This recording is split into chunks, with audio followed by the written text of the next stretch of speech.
Hello, I'm Mark Rickenbach. I'm a GP in Southern England, near Southampton, and a Professor of Healthcare at Winchester University. And I'm going to talk to you about using a local anaesthetic before the patient attends for a coil insertion or other surgical procedures.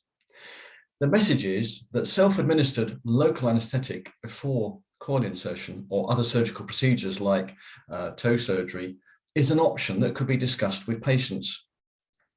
In the literature, and I'm going to talk about coils mainly, the tenaculum attachment, the sound insertion, and the coil insertion pain is reduced by the use of a local anaesthetic sprays, gels, or cervical block.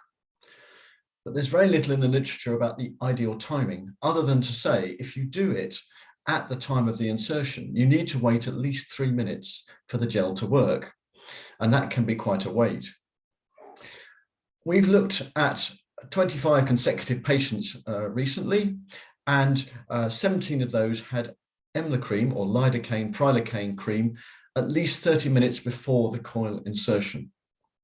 11 of those had Lignogel at the time of the insertion or just before.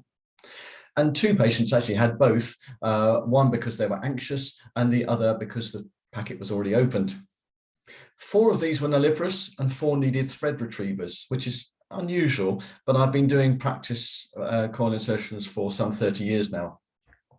18 had Mirena, 7 had a Gynae T380, and all had a 6-week review by phone or in 2 cases by text. There were reports of altered sensation of the cervix and vagina before attending for the insertion, and there were reports of reduced awareness of the tenaculum. The messages are to tell the patient that although the packet says external use only, it is licensed for vaginal application.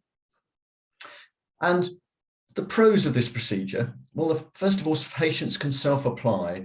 It gives them more control and possibly more confidence. There is sufficient time for the full onset of the anaesthesia. The cost of the cream is less than the Lignogel with a quill. The disadvantages are a variable application site. The patient may not always get it on the cervix itself. They need to be familiar with their own cervix, and they, unless clearly instructed, they won't get the cream into the os as much as it would do with a quill and Lignogel. So this is some observations, anecdotal feedback, and the next step would be a randomized comparison between prior insertion of anaesthetic gel and immediate insertion with a 3-minute wait. Which is the better for insertion pain? And it's the tenaculum pain seems to be reduced on the observations, but the insertion pain or sound pain is a question. And do we say pain or twinge? I often use the word twinge, but then check with my patients what they think. And do we say intrauterine device or coil? I don't know what sounds better. I've said that this applies to other procedures, and the typical one might be a wedge excision of toenail.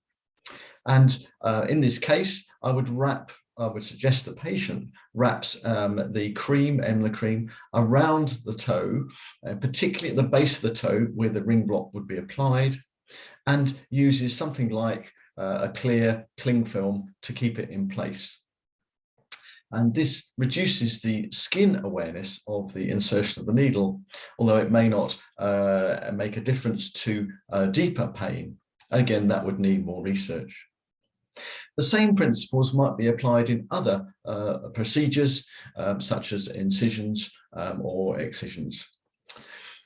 So thank you for listening, and bear in mind, self-administered local anaesthetic before the patient attends for IUCD insertion or other procedures like wedge excision of the toenail is an option that you could discuss with patients, particularly if they're anxious about the procedure. Thank you very much.